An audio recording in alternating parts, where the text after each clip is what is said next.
I believe that women are going to have to organize on a massive scale to demand the right to produce useful goods and provide necessary services.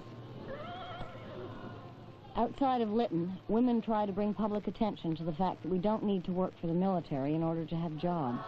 If one of you people could get in there and talk to the president of the company, Mr. Keating, what kind of message would you want him to take away from that meeting?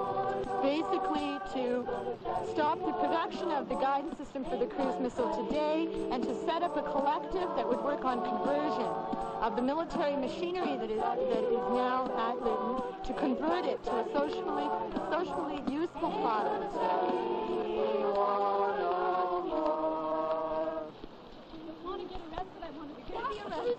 Trespassing if you come across them. I understand that. Why don't you arrest these executives inside for making the weapon? Go ahead, Arrest the criminals inside the building. Okay, all right.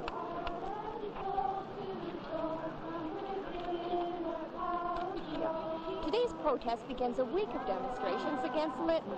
More protesters will be back on Wednesday and Friday to protest against nuclear weapons and Canada's involvement in them through companies like Litton. Barbara Keddy, CBC News in Rexdale. There is a